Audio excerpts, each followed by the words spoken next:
We're in contact with the family, Sarah and Jamal, after that incident. The other family was two people. There's a mother and a child. The mother is called Sylvia Akumu, and the child is Nelson, 2.5 years. Our team swung into action quite swiftly to solve, of course, issues of access, were a problem because of, the kind of informal settlement that we have there. And our deep condolences to those who lost loved ones. 6 people are one person too many to lose. We've given support. Those affected are currently at a hall nearby. We've been able to give food and material support. That is blankets, mattresses, and food stuff. And we're talking to the structure owners. These are tenants, but trying to see how to help them to reconstruct. And even with more training of, fast response. Because in as much as the nearest station would take them 8 or so minutes and they were there in less than 15, the fast responders normally are the young people around there, and we have a program of training young people across the city to be able to respond quickly. It is true there's this issue of state of roads, and which is why we really implore upon the Senate. Even in as much as there's white smoke on the division of revenue, which we are not happy with as governors, there's the pending issue of RMLF. A lot of these roads whose state has been raised, including Muratina and Jogoro was on the news, and you see vehicles jumping off those potholes. People are not able to distinguish whose responsibility it is, because those are national roads under Kura. You find that when RMLF, which is a tax levied on everyone who uses fuel, the money is disbursed only to the national government, then counties are not able to maintain roads. Now, when you give this to members of parliament, for instance, which they do through Kera, we have Kenya rural roads doing roads in Nairobi, and this is an urban city. The prioritization of those roads is political. And so there is no MP who will put money on Jogo Road, because there are no votes there. They'll go put money, the MP for Westlands, for instance, will do Kangemi, he will not do Westlands Shopping Center. The MP for the Great North will not touch Yaya Center or Agwins Kotek, they'll go to Kawangware. And that is why, as governors, we're saying that a tax raised nationally by every taxpayer using county or national roads should therefore also be distributed by the ratio of county roads versus national roads. And the county roads are actually more than national roads. Some of the roads we've been able to do, including in Isili, Waudo Street, and a number of the avenues, was because we were able to get stuck RMLF from 2019 when we got into office, around 900 million or so that had been stuck during the previous regime because they diverted funds. I was able to get them and do many of the roads. If you go now to every ward in Nairobi, there are road projects going on through what we call our ward-based projects. We focus projects in every ward. The highest allocation previously, Senator, was 200 million in 2017-18. When I got into office the first year, we did 735 million worth of those roads. And this last year, we've done 950 million worth of those roads. So those are roads which are internal.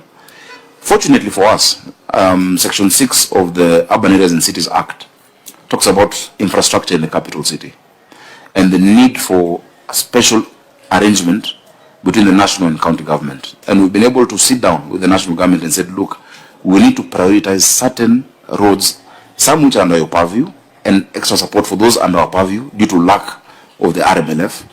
And we've agreed on an initial 4 to 5 billion shillings that begins this December and in January, so that we can sort out those. There's the Chanias and the ones up market, but also down there. Remember, there was around 2.1 billion worth of NMS, projects that were stalled, and those went to the executive office of the president. I'm happy that we've gotten a commitment, but we want to push it because no county should beg for what is rightfully theirs. The number of road users we have in the city who are paying RMLF, if you have to georeference it, possibly 30 to 40% of the entire road maintenance levy fund is on Nairobi road users, yet the county is not getting that money. So, Senator Sifuna, I'll look at the specific one, but I know that is part of the roads on our list that we're pushing to be done. As recently as actually this Monday, I sat with the CS Davis Chichir, Kura Director General, Kenya as well. We've seen the mess here on Uhuru Highway and under the expressway. They did the road up there. Below it looks like a war zone. A contract was awarded. The people of Kangemi want the bridge to cross over to the other side of, Loresho and Kibagare. There's a 3 billion pending bill there. So if you look at what we've, and I would be very happy to furnish the Senate with the details, coming to around 11.2 or so billion shillings to just sort out, the capital must look like the capital. We lost many trees during construction of the expressway. We used to have beautiful boulevards of Jacaranda. We want to restore those and also walkways, non-motorized transport using high-performance concrete. So I'll be very happy to come to this committee or to the roads committee to express that the Senate must fight for counties. Counties don't want, that money is ring-fenced for infrastructure. If you allocate it politically through members of parliament, you will never sort out linkages between constituencies, which is the matter that we're dealing with. So finally, we're checking. We have the contact persons in Majengo. I spoke to the member of parliament, Honorable Yusuf, the area MCA, Honorable Irungu. We are working closely with them, with our disaster team. Because also what we do is post-disaster psychosocial support to the affected families. So I think. Thank you, Governor. The question of the sewage and the bridges. Yeah, the bridges we constructed, the ones which had been targeted during that last flooding, were 17 bridges. Mainly, the worst affected place was along Madare River, Huruma Hospital Ward, coming up to Mabatini, Ngumba Bridge. We did a bridge in Odhiru Rudhimitu. We did bridges in Kibra constituency, and so I can furnish the committee that list. At that point, there was no bridge targeted at Kitui village, but closer by there's a Kiambu bridge, the two bridges. One crosses over to KCC, another one crosses over to the other side of Mukuru. We raised the level of those bridges. They're higher because of the rising water level. Now, what we're doing as well is, because the riparian was secured after that. Unfortunately, there was a silver lining that 30 meters on both sides got secured.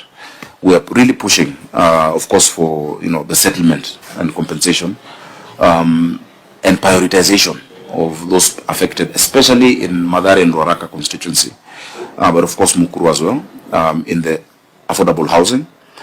But the Greenway project that we're doing now with the Rivers Commission includes us as Nairobi County doing 54 kilometers of trunk sewers along the river, starting in Nairobi River, which is 27 kilometers. The kind of sewer, because a lot of what goes in is from connections of people who have nowhere else to connect their sewer. 1.8 by 2 meter diameter will last us another 40 years for the city. And so we're happy that we have that opportunity now to sort out a long problem. Remember, the challenge in the city comes from a colonial history. Nairobi is known as a land of rivers. Most cities, the frontage is the rivers. We have Nairobi River, Ngong and Madare. But what happened? Point of order, Chair. Governor, because we don't want to take up the entire meeting with our issues that are outside the mandate of this committee. Perhaps just address the flowing sewage today.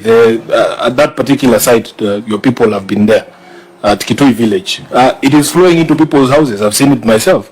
You just direct your officers to be able to deal with that issue by today. Yeah, I'll confirm that because I've not gotten that specific report. But what I was generally saying is that there's now been an injection of funds to Nairobi Water and Sewerage Company to sort out many of those problems of all infrastructure.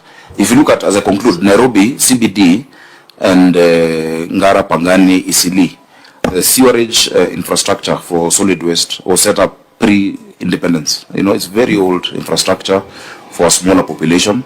We now have AFD Bank support.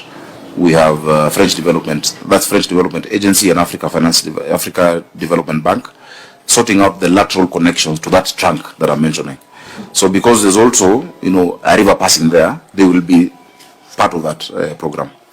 I'll be happy again to furnish more details. Okay, I think that's a matter that can be followed up maybe in a different forum. Just a comment.